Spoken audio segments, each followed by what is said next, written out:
Cloud. I did it. I almost forgot. Yay, team. Christine, thank you. This is why you need team. This is why you need team players. This lets us be able to put the collection of classes and cultural experiences that we do on YouTube. So if you haven't seen some of my other field trips, if you haven't seen some of the other classes that are available, like, you definitely want to find the YouTube channel. And I just happen to have a whole lot of cool field trips that I go on and take you guys with me. So would definitely encourage you to go there and be able to see that. And I think I've got my technology to work. I'm gonna start sharing that screen, and I've timed it, I think, so we'll have a few minutes to talk at the end. And if we have any more time after that, I got more pictures. So sit back and enjoy. I give you a little bit of information about the institution, but enjoy. And I'm going to enjoy myself too, because this is one of my favorite celebrations of the year. Hi, I'm super excited that you are joining me on today's field trip. Today's field trip is going to be about the Corpus Christi celebrations that just happened in Cuenca, Ecuador a few days ago. And so I'm still excited from that experience, and I hope that you get some of the overflow of that excitement. I'm excited to be here through the programming of Atlantic Institute. And I wanted to tell you a little bit about Atlantic Institute and their vision and mission, and why these field trips seem to fit that, in my view. So the Atlantic Institute, their vision, it's that, what would the answer be if you said, what if we could live in a peaceful world where nonviolence, respect, understanding, friendship, cooperation, and love prevail? It's like, what do we need to do to be able to have that? And then they've decided that there's going to be some ways that they work towards that vision. And you know, it's how do we get there, and what's the part that Atlantic Institute chooses to play. And one of those areas is seeking out and creating opportunities for dialogue between individuals and communities, and offering solutions through dialogue and education, as well as organizing cultural activities and humanitarian works.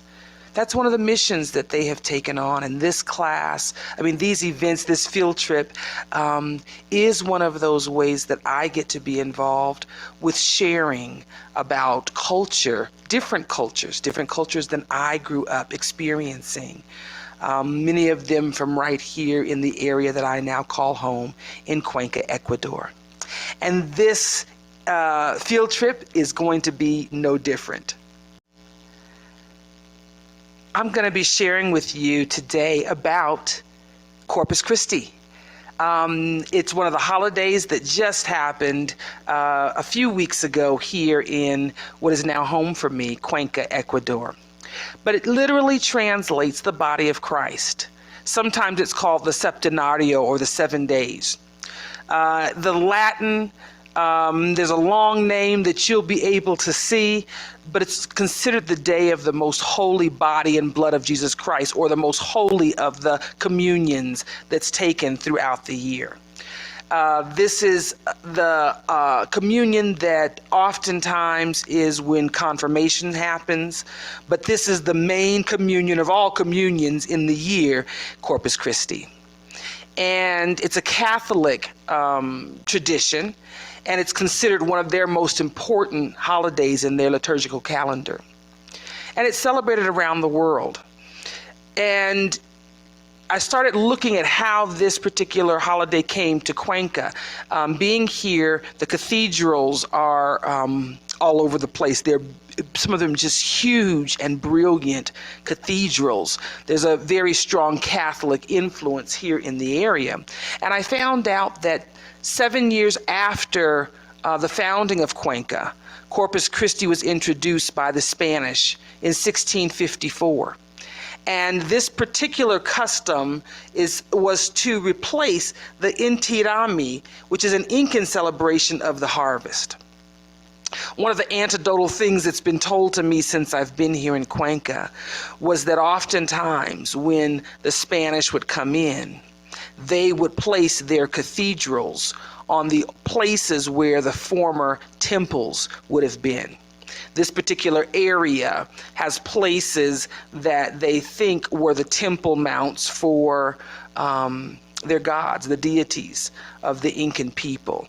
And so this particular custom is practiced at the Cathedral of the Immaculate Conception, which is one of the iconic cathedrals here in town. And it's said to have been the cathedral of one of their high deities. So this is intended to take the Catholicism and provide some sort of crossover or replacement celebration to the Inti Raymi, which would have been considered a pagan kind of festival. And in Cuenca, vendors set up booths around Parque Calderon, which is directly in front of the Cathedral of the Immaculate Conception here in Cuenca, Ecuador. I wanted to go a little bit into that backstory because it was fascinating to me. Inti Raymi means Festival of the Sun in Quechua, which is a language that occasionally I still hear out in town being spoken. And this was one of their major religious ceremonies. We're talking about the Incan Empire to Inti, which was the sun god, and that was their most revered deity. The celebration celebrates winter solstice, which is the shortest day of the year, marking the start of the Inca New Year, when the days would begin to get longer again. And so we currently live south of the equator, and so this is our winter time of year. So June and July is the time frame that this celebration is, depending on which day that winter solstice is. And so this is a winter celebration. It's very interesting because as I was walking into the square, the festivities, the buzz, the lights, the sweet treats, and I remember saying to myself, this feels like Christmas. Except it's warmer and the climate's a lot better than being in the cold. It's not a white Christmas, it's a rather warm and sunny Christmas. So it has that festive feel of high holidays of any kind. So that's the fascination behind kind of this particular festival. And many of these festivals seem very secular or have a secular component. And I didn't understand why that is until I began looking at the history of how this supplanted one of the pagan holidays of the Incan celebrations. Some of the activities last year when I went, I asked people, how do these sweet treats play in? Like, does that make you more spiritual? If it's the high mass, and communion of the year, I didn't understand that. And finally, there was an older lady, and she said, nah, just sweet treats. It's the secular and the spiritual kind of coming together. And the sweet treats are kind of part of that. And that's the best explanation that I've gotten up until this point. But it is a way for the spiritual and the secular to create an atmosphere of community. So it was the 16th century. The Spanish arrived during that time to this area, and the Incans would have been the indigenous people of that area. And like I said before, Inti Raymi would have been the celebration. Vibrant festival honoring the sun god, marking the beginning of the new year. There'd be elaborate rituals and offerings and dances to ensure good harvest. So this is ushering in the harvest time and praying for a good harvest. And so when the Spanish colonizers came, they had a mission, which was to convert the locals to Christianity, the opposite of religious tolerance. And one of their strategies was to replace important indigenous festivals with Christian ones. So they introduced Corpus Christi, which was a celebration of the Eucharist, the body and blood of Christ. You may recognize that as communion in many of the Christian traditions. And so by scheduling it around the same time of year as the Inti Raymi, they aim to shift the focus from the indigenous people from their traditional beliefs to the new Christian faith.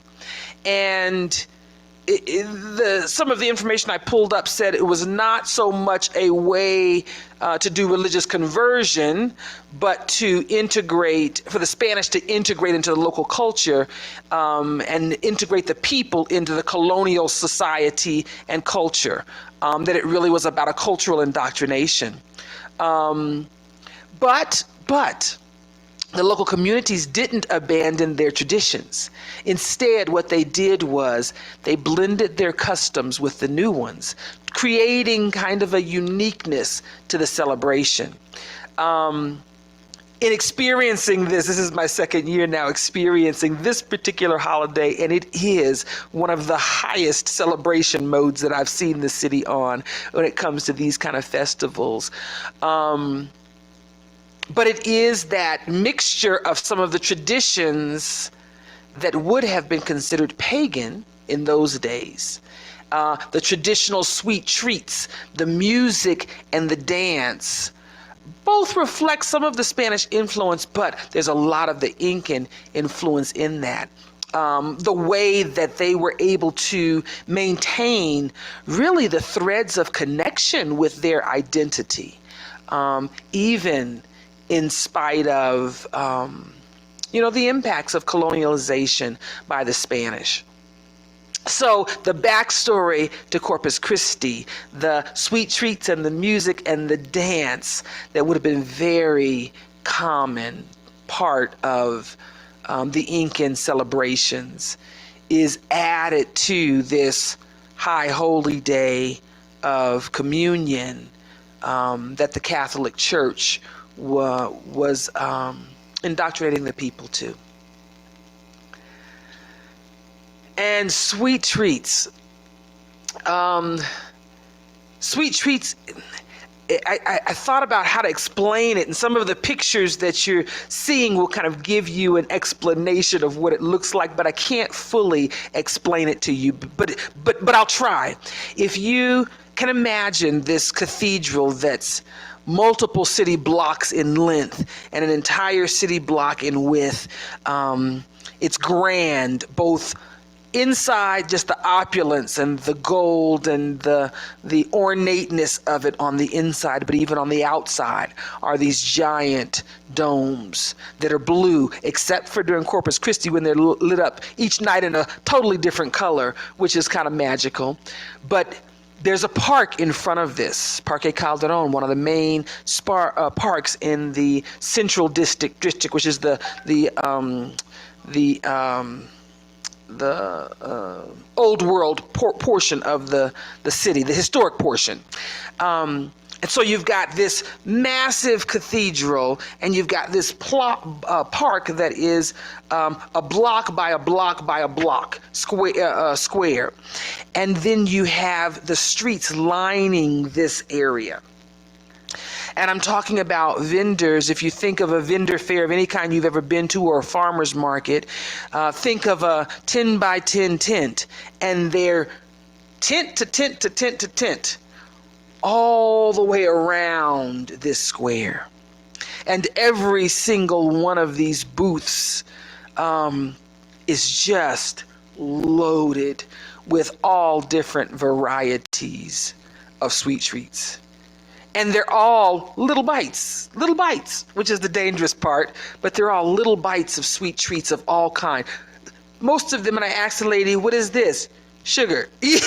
Anything is sugar. It's pure sugar. And last year I didn't do any of the sweet treat tasting, but this year, for research purposes, I decided to indulge in some of the sweet treats. One of this, little one-bite treats. And I spent the evening at the park as I went from place to place, seeing sight to sight, and listening to sound, sampling the sweet treats.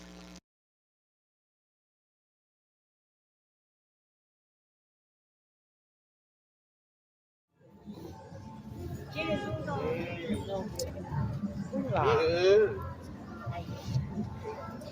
¿Qué le doy? Buenas noches. ¿Tienes un pesquete? Un platito. Un platito de... Por favor. Mande. Ok.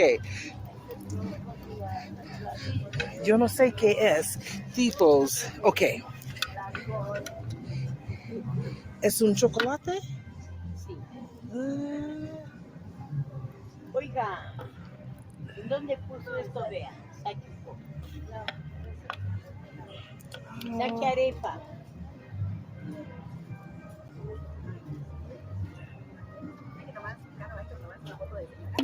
Corpus. sí. ¿Qué es? Cocada. Cocada. ¿Esto? Sí. Son bolitas de azúcar. De azúcar. Sí, Solo de azúcar. sí. Ok. ¿Es coco? Coconut. No, no, no es de coco. No, ¿qué es? ¿Qué es? ¿Qué? Es de azúcar también. ¿Es mismo? Sí. Es diferente color. Sí, de Ajá, color. ok. ¿Qué está aquí? Estos son de leche condensada. Leche condensada, ok. En un poco cuy. ¿Cuy? ¿Es cuy? ¿Es chocolate? No. Sí, chocolate. ¿Qué es? ¿Es diferente? Mande, este es de... ¿Almendra? No. No. ¿De qué es esto? Tamarindo. Tamarindo, ok. Tamarindo. Rico. Ok, ok. ¿Usted de dónde es? Yo vivo en Cuenca. Yo soy un gringa cuencana. Ah, gringa es. Yo vivo en Cuenca. Ah, es de Estados Unidos. Sí, de Estados Unidos. Sí. Ah. Pero yo vivo en Cuenca 1 año y medio. ¿Y este enseña? Yo practico mi español. Sí, así. Poco. Claro, no, ya sabe bastante. Poco. Ok. Ya se Yo no queda- necesito nada. Pero quiero toda. Ay. Ok, ¿qué es? Este es guayaba con... Guayaba. Sí, que es bien Oh, rico. Guayaba, yo me gusta guayaba. Me gusta mucho guayaba. Sí. Ok, ¿qué está aquí? ¿Esa almendra? Es de leche condensada, no. ¿No? Almendra es de esto, verá. Ok. Ese es almendra. Wait, ¿leche con qué? Es leche condensada. Ok. Oh, es muy dulce. Ok, ¿qué está aquí? Este es higo. ¿Qué? Higo. Higo, yo no sé qué es higo. Yo no sé palabra higo. Higo. De comer. Ok, ¿qué es una otra? No, esta está. ¿Qué está? Este es de leche. Y con rosa. ¿Rosa? ¿Es con rojo? ¿Qué Sí, es? lo mismo. ¿Y con fruta? De leche. ¿Es un diferente colores? Sí. Pero es toda leche. Sí. Ok, uno está aquí. ¿Qué es otro? Es un poco, pero es muy delicioso. ¿Qué es? Este es churro. Un churro. Ok. Rómpale una funda y póngale. Romperá una funda y póngale a que no se ensucie. Ok. ¿Cómo se llama? Mi madre no habla español. Mi nombre es La Rana. La rana. Sí. There's quite a few things that kind of make up this festival time that goes on for days. As I said, there's the spiritual activities, there's the Holy Communion and Mass. There's a processional that goes along with that after the Mass they come out and there's a processional around the square with singing, and it's the priest, it's the I don't know if it would be an altar, but it's like a tinted. It reminded me of things that I've seen in the Jewish traditions, where there's a tent of sorts, but there's an entourage of people with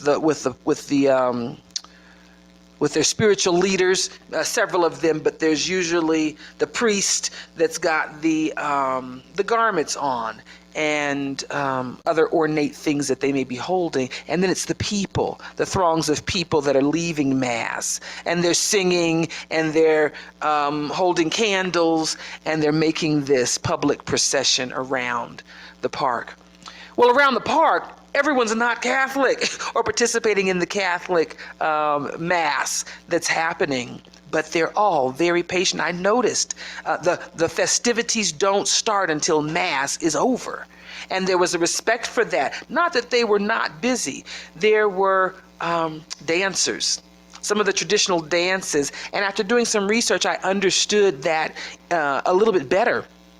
One of the dances, they were specifically taking these baskets and putting corn down. I didn't understand that, but now that I know a little bit more about the Incan celebration, that this kind of co-opted, that they would have been doing harvest celebrations, and the dance would have been a dance of kind of prayer, asking for a bountiful harvest. And so the planting of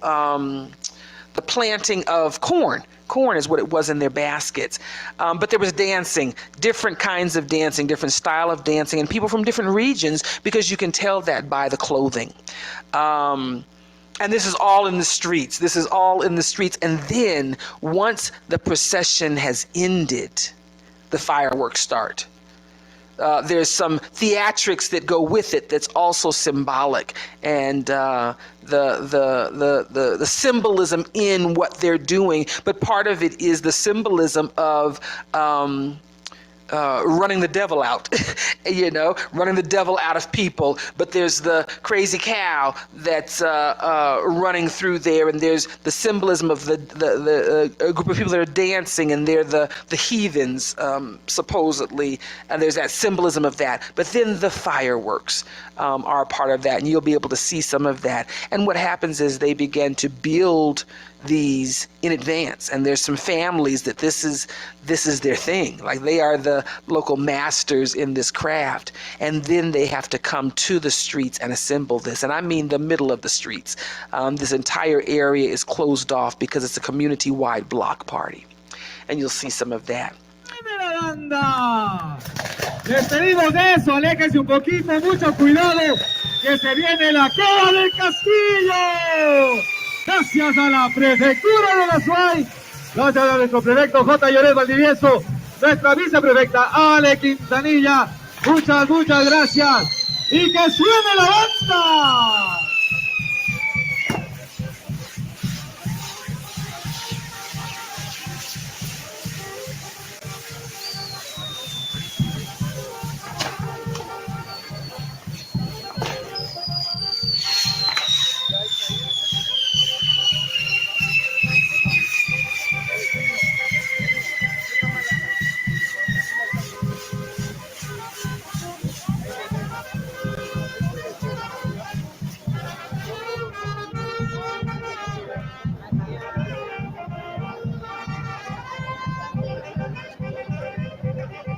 But I want to go back to the religious ceremonies. That really is the central theme. This is a Catholic holiday, and that is the central theme.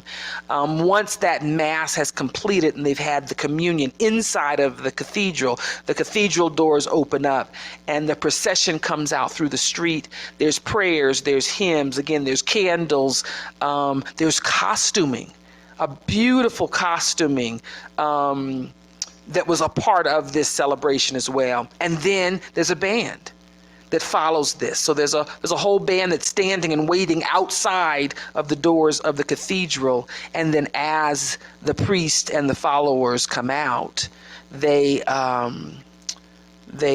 join the procession around the park.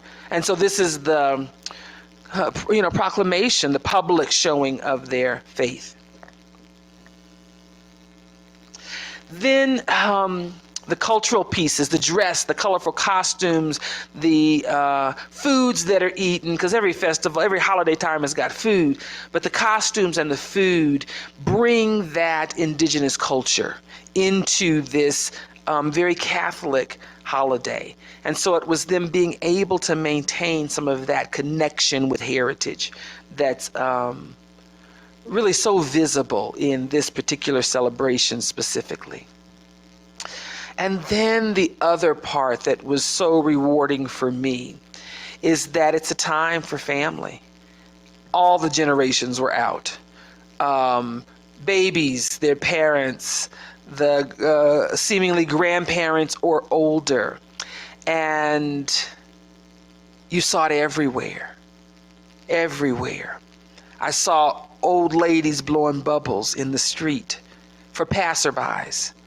I saw young adults chasing bubbles that the older lady had blown. I saw little kids being thrilled by that as well. I saw costumes, people in costumes.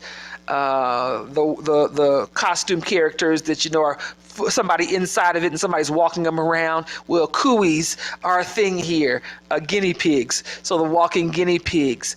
But there were neon lights, and there were jugglers and clowns and puppeteers, and the park was full of people. This happens in the evening time. It happens sundown, and mass. Sundown here is very consistent because we're right on the right below the equator. But sundown happens at about 6:30, between 6 and 6:30, just about every day year round here.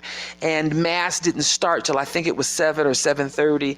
It's an evening mass. And so you say, when are the fireworks? And they say, after mass. Like that's the time that it's going to happen. Well, about 8 or 8:30, the procession begins. And it's a long procession. They got to walk all the way around this square, and they're at a very somber pace.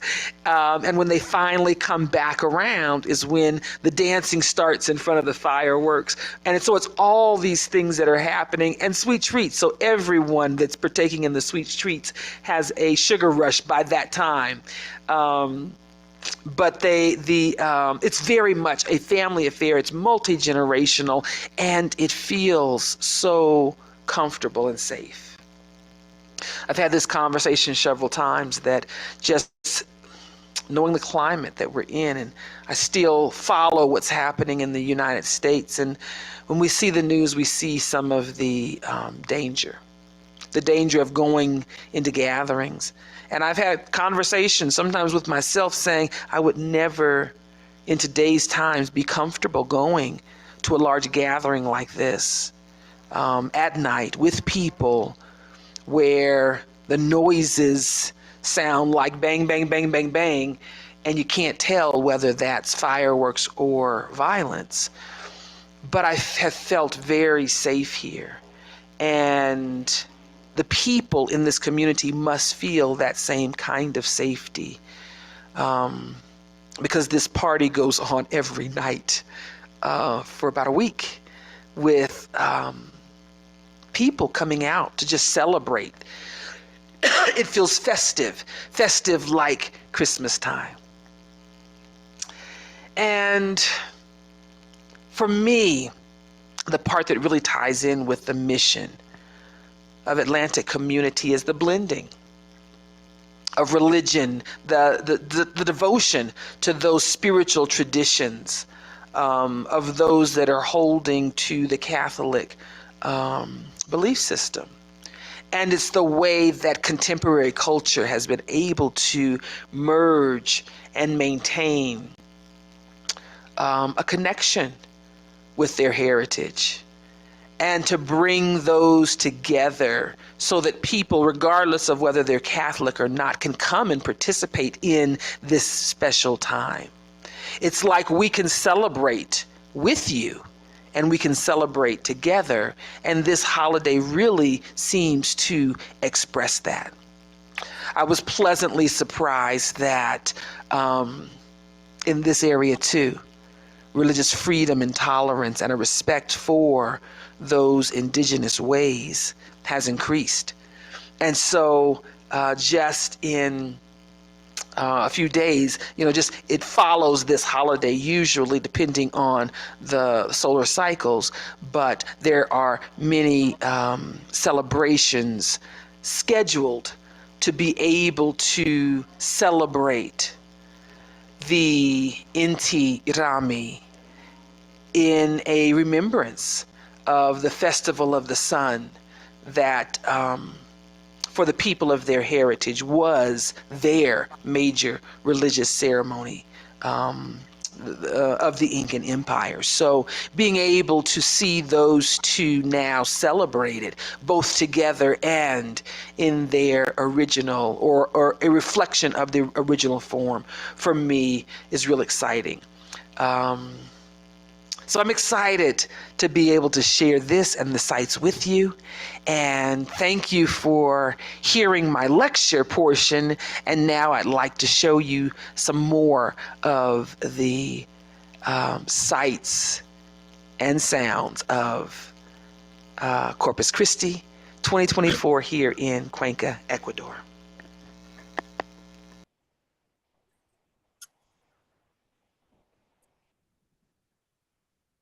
And so that is, I knew I needed to give myself some boundaries because there's so much that's going on.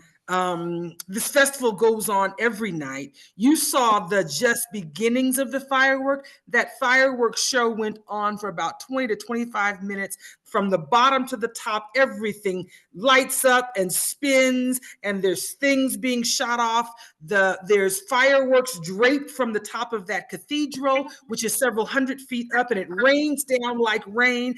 There is no safety. They have two little fire hydrant extinguishers there and a bunch of safety people. But I looked and it said, these are student EMTs. These are student emergency people. And I oftentimes look at these things and go, nope, this is like 1970s kind of fun. Let it go, let it fly. And these towers are constructed, and there's symbolism behind burning these towers down.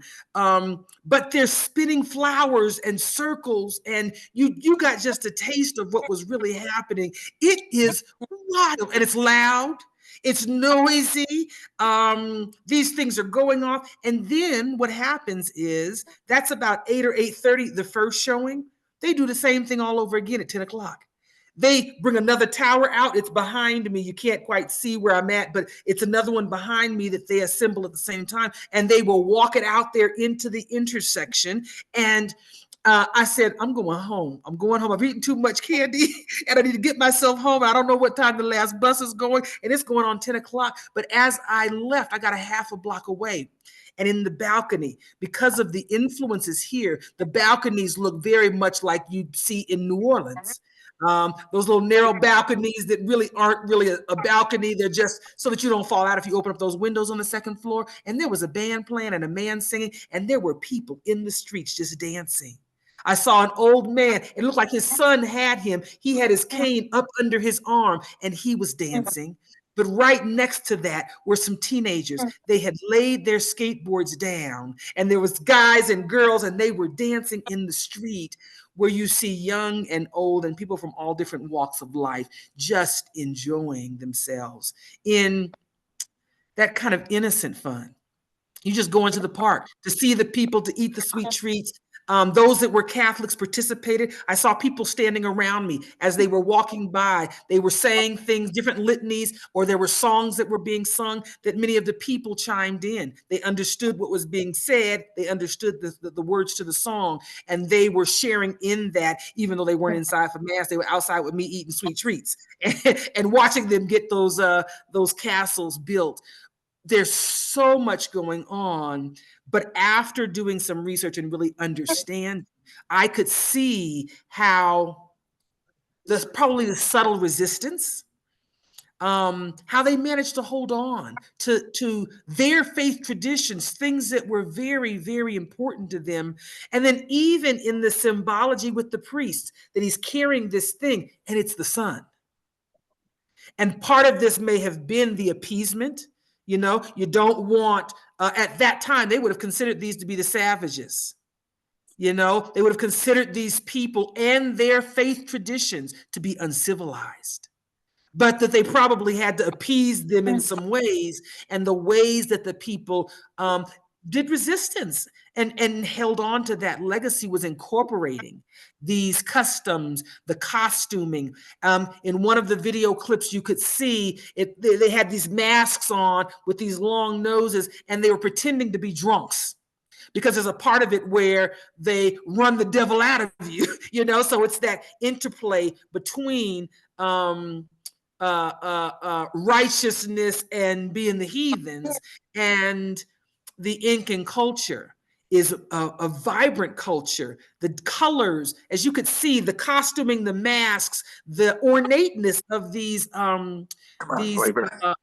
structures. These were bamboo and paper and 2 stories high of these structures, and they were in parts. So the base was there, and then they lifted the top portion onto that, and these wheels that spin, and they were making sure. And like I said, that thing lit all the way up. That fire went from the bottom all the way to the top floor, and things were spinning and shooting off. But that this community has figured out how to hold on to these cultures.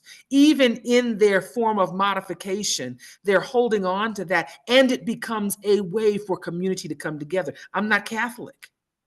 However, I could go and be a part of this. And I went last year, and out of all, we have lots of celebrations, lots of celebrations and parades and things like that. I can't keep up. But this is one of the ones that I said I'm going to. I'm not going every night, but I'm going to go at least one night and be able to just soak in the energy of community and the way that it's done here so vibrantly. And so it really was an exciting not only experience, but being able to learn a bit more about the culture makes those dances make much more sense to me. The richness of understanding those ladies with that corn. I didn't know what they were doing with the corn and why they were putting the corn around them before they started dancing, because they were dancing barefoot. And I thought, that's going to hurt their feet dancing on those corn kernels. But understanding it, they would have, one, been in the dirt. They would have been on the earth. We talk about earthing now. You saw they were barefoot. Some of the people, some of the dances they were doing, that harvest dance specifically, they were barefoot. They would have been doing that, putting those corn kernels into the earth and dancing in that space with their bare feet. All of that has really helped me to understand and be able to partake in that with a bit more richness. Last year, all I could do, one, because my Spanish was not as good as it was this year, was try to find somebody who could understand me and say, what's the sweet treats for? I don't understand, because there's blocks and blocks of sweet treats. And these every day. This is all day, every day. These sweet treats are out. And the lady just kind of said, she was Catholic, and she said, it's the secular and the spiritual. We put it all together and everybody gets to enjoy it. That was good enough. But this year, going and doing some more research about this specifically, understanding the holidays that this supplanted, and a little bit more about the strategy of how they, in some ways, took culture away from people and what resistance looked like back in that time frame. And then to recognize, just in the days to come, is the actual celebration where those traditions have been, there's been a resurgence in the honoring of those traditions. And that even though people participated in the Corpus Christi celebration, they will be having the Incan celebration of the sun god and Pachamama, Mother Earth, as a result of just the change of the times. And so it's very interesting to be able to see the contemporary expression of that, where it's not the old and it's not any one separate thing, but it's how we have then taken that old and made it into something new, where we can honor the colonialization. We can honor that and still be able to celebrate the roots and the heritage that are important. If Catholicism is your chosen faith tradition, we're able to see it interplayed with the culture here, and we're able to see that there's been a resurgence of the culture so that it can be honored in the way that it would have been perhaps honored had it been continuously carried down. So it's been the rebirth of those traditions that really never left. They were hidden in plain sight, incorporated into the shroud of Catholicism. And I think we see that if we want to see the connectedness. I left the United States coming from South Carolina, and so got some time to really understand about things like the Gullah and Geechee people, the Sea Island people, some of the traditions that are traditions that people were trying to hold on to their own faith. They were coming out of Africa as enslaved people and trying to hold on to that. And what they did was they co-opted some of the symbolism of Christianity and added a layer that helped them maintain that connection. And that was exactly what I was able to see as I've learned more about the Corpus Christi holiday. So it's one of my favorites. It definitely is the sweet treat festival of the year. And I'm just excited to be able to share that. And we've got a few minutes left. And so I will open it up to questions. Anything else that you guys would like to know about this particular festival? Let's see. I just want to say I actually do appreciate that you made a video for this, because I can see you needed to just get through all of this, because there's a lot. There's so much. I could not trust myself. You could easily get very sidetracked. There was a lot of just piles and piles of sweet. So I'm just curious. Do you think all of those treats get eaten? So this goes on for like a week. And so I asked somebody, because food is abundant here. At the markets, it's abundant. If you follow my social media, you see some of the pictures. Food is abundant. Yeah, I mean, there's like stacks and stacks and stacks of it. And these things, I guess, keep for a while, because these booths are out literally for like a week and a half. Like leading up to this, they start putting the booths out, and it's every day, day till nighttime. It's like midnight at night, and they start again in the morning. And then they told me that like in the next week or two, you'll start seeing people sell off bundles of sweet treats. So there'll be big bundles, and they'll be like super cheap. In like the next week or so. Like one of those pictures you had, there was bees on stuff, because I'm guessing the bees are enjoying some of those sweets, those balls. Yeah. And no one flinches. No one flinches. Right. No one flinches. I'm like, I'm guessing are there flies? Are there flies around any of this? No, we're 8,000 feet. We don't have like flies and mosquitoes. Typically. We don't usually have bugs like that, but bees. Honey flows freely here. Like I pay $1 for an 8-ounce jar of honey. Oh my God, send me honey. So high season it's $1.50 if it's low season. But I just spent the bees are just there, and it's just not any. No one is like, there's no one going, oh, bees are on the candy. I can't do that. I can't. Right. And they're not an aggressive bee. People just. But I find that is a cultural norm that. People just go with it. There's not a real like road rage and things like that aren't things that I see real commonly here in the culture. People are very calm and docile might be the word. There's not this people bump people. It's just you just make it work. I was thinking what you said, because sometimes like even here in the South in Georgia, sometimes the stuff is done and I'm like, oh, this could maybe hurt somebody. But sometimes where we're at is 10, 20 years behind where like New York would be. There's a little refrain. This is like 1970s. So I can see where for you this would be like 1970s. Like, I mean, and everybody's just I'm having pure fun. There's not fear. There's not. And the safety levels of like my first year, I was just like, oh, fireworks raining down off of the cathedral. Like literally sparks rain. Think of those, we used to call it, they used to be silver when I was a kid, and you light them, sparklers, right? Yeah. Imagine sparklers 100 times bigger. Right. Yeah. Because here, if fireworks were going to rain down on people, there'd be complaints. No, we don't do that here. We just cram in so that we can see it, and people just know. Like you're responsible for yourself. People know. Get back. And you hope that it stops right before it gets to the ground level where people are, because it's got a couple 100 feet drop. But like you're responsible for yourself. Be responsible. If you see the risks, stand back. And they cordoned it off, but we were awfully close. And I mean because I was like 1.5, person's back. You kind of side in because you need to get a good view and that kind of thing. So you're responsible for yourself. Like this teaches those lessons of you know what they're getting ready to do. Now, if you get up underneath that thing, you know what they're getting ready to do. And surprisingly, there's no injuries. They had 2 little fire extinguishers for all of that. I'm talking up in the sky. 2 little fire. I got so tickled with that. I thought, I bet you'll stay back. I bet you'll stay back and take care of minding your business. So it's a different, it's a culture where, it's kind of like roll with it. Right, roll, yeah. don't worry, be happy. It feels Yeah. like that here. Tabitha asks about what's one aspect that you want to learn more. So there is some symbolism in the castles. There's also the cows, the vaca, the crazy cow.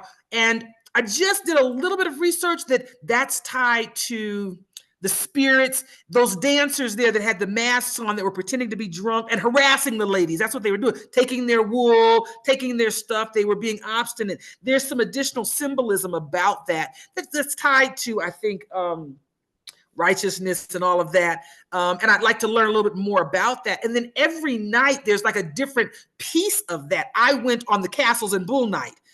That's what it translates to, where they're honoring the cat. That's the celebration piece in the bulls. But every night there's kind of a little bit of different piece of that they bring into the celebration. So it's one of those things where I'm gonna go and I'll focus on a different aspect of what's happening, because you can only pay attention to one thing at a time. Before this, I went and saw the jugglers. I went and saw the marionette players with the little puppets that they're playing, and the puppets are playing in the band and the music. Really cute for little kids and people like me. But there's stuff going on all around this plaza that you could just go and park out. Last year, I wasn't as close to the fireworks because my friends, they were a traveling salsa band from Venezuela, and we had seen them earlier in the day. Come back, and I'm like, I'm coming back. You guys are playing salsa tonight at the park. I'm coming. I'm gonna be there. So there's something different. So I'll probably learn a little bit more about the symbolism that I saw. There's some costumes that big headdress costumes, and they're on these platform shoes like you'd see in Chinese New Year parade. The wooden shoe with a little right, support under it. Yeah. And I don't know what it's called, but I would like to know more about that. And it's a whole headdress thing that they put on, and it's on their shoulders, and and it's ornate. It's beautiful. And so I'd like to the find out best more time about to visit you is during that week, because there's so much Well, culture to see. Carnival. The only difference, like this has much more. This is like the night party. This is like nighttime block party. Carnival is kind of festivity, but with bubbles, with foam. They spray foam during all day, all night long during Carnival. I'm gonna be ready this year because there's not that connotation with guns like it is at home, and so I've had to desensitize myself from that. Because a little grandmother got me. She got me. She smiled so sweetly at me. She waited till she was about 2 steps behind me. She turned like 007, got me with the foam gun and ran off. I said, I'll be ready for you next year. And they tell you, if you're, a novice to this, wear goggles and a hat. Just that's all they told me. Wear goggles and a hat. I said, What do you mean? I don't understand that. And of course, I go down there because I didn't understand without my goggles and a hat. I got to the corner and I was like, I instantly understand. And no one gets upset. A few people get a little ruffled, but the rule unspoken is, if you come to this party and you understand this is Carnival, you understand you're fair game. Someone may throw a bucket of water at you, and they just go with it because that's the part of the fun. I saw them play like I've not seen them play. I'm talking about foam gun. And it was the senior citizens. The senior citizens, I saw them tear up some little kids, just foam them. Boom! Every time the little kid would come out, foam them back. And it's a pure type of fun. This is a senior citizens revenge moment on everybody in the world. So I'll be prepared next year with my foam, and they sell canned foams, and it is unreal. But this is really that cultural merging like no others with the spiritual and the festivities that are very much a part of their cultural celebrations. So any other questions before we end this field trip with Miss Lorana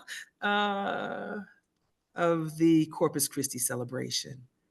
Well, as you can tell, this is one of my favorite holidays and celebrations that I've experienced thus far while living here in Cuenca, and it's a joy to be able to share that with you.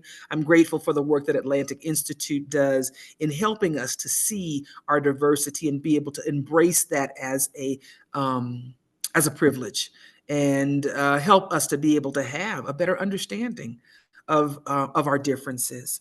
And so I thank you so much for letting me share that. Christine, thank you so much for being our support IT team. help, support Get team, yeah. this technology together, and everyone coordinated and remind me to record things.